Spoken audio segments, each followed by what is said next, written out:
শিক্ষাৰ্থীসকল, মই তোমালোকক আজি 5টা ইংৰাজী শব্দ শিকাম আৰু অসমীয়া অৰ্থ কম।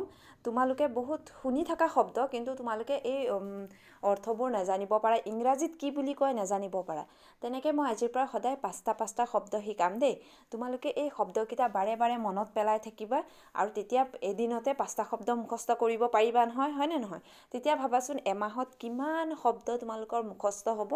তোমালোকে এই 5টা শব্দ মনত ৰাখিবাচোন দেই। 5টা শব্দ আজি শিকাম মই। প্ৰথম শব্দটো হ'ল ছুইম। ছুইম মানে কি হয়? সাঁতোৰা। ছুইম মানে সাঁতোৰা। তোমালোকে বহুতে সাঁতুৰিব জানা, বহুতে তোমালোকৰ ভাষাততো সাঁতোৰাটো জানাই, হয়নে নহয়? কিন্তু ইংৰাজীত কি কয় জানিছিলা জানো? ছুইম বুলি কয়, হয়নে নহয়? মই এটা ইয়াৰ ইংৰাজীৰ এটা চেণ্টেঞ্চ ক'ম। I can swim. মই সাঁতুৰিব পাৰোঁ। আই কেন ছুইম, মই সাঁতুৰিব পাৰোঁ। তোমালোকে ইংৰাজীত কাৰোবাক ক'বলৈ হ'লে আই কেন ছুইম বুলি ক'ব পাৰিবা, মই সাঁতুৰিব পাৰোঁ, হয়নে নহয়? সাঁতোৰাটোক কি বুলি কয়? ছুইম। তাৰপিছত চোৱা, নেক্সটটো ৱাক। ৱাক মানে কি হয়? খোজ কাঢ়া। তেনেকৈ আই কেন ছুইম যেনেকৈ কৈছা, তেনেকৈ আই কেন ৱাক বুলি ক'ব পাৰিবা, হয়নে নহয়? I can walk. ইয়াতে তোমালোকে যদি ৱাকটো আই কেন ৱাক, ৱাক মানে কি হয়? খোজ কাঢ়া। তোমালোকে সদায় খোজ কাঢ়া বা খোজ কাঢ়া শব্দটো ব্যৱহাৰ কৰা, কিন্তু ইংৰাজীত কি বুলি কয়? ৱাক। WALK, ৱাক মানে খোজ কাঢ়া দেই। তাৰপিছত হ'ল ৰান। ৰান মানে দৌৰা। ৰান বুলি কয়নে নকয়? দৌৰ এনেকৈ কয়নে নকয়? ৰান মানে দৌৰা। তেনেকৈ ইংৰাজী আই কেন ৰান, মই দৌৰিব পাৰোঁ। ৰান মানে দৌৰা।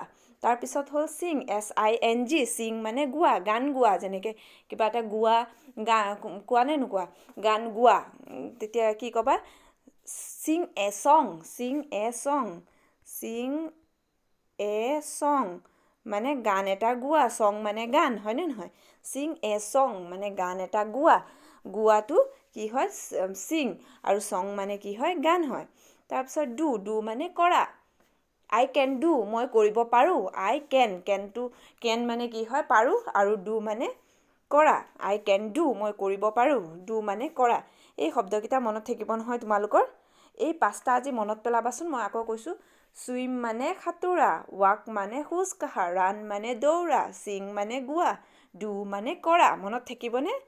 তোমালোকে এই ভিডিঅ'টো চোৱাৰ পিছত কৈ থাকিবাচোন। ছুইম মানে সাঁতোৰা, ৱাক মানে খোজ কাঢ়া, ৰান মানে দৌৰা, ছিং মানে গোৱা, ডু মানে কৰা, হয়নে নহয়? ক'বাচোন।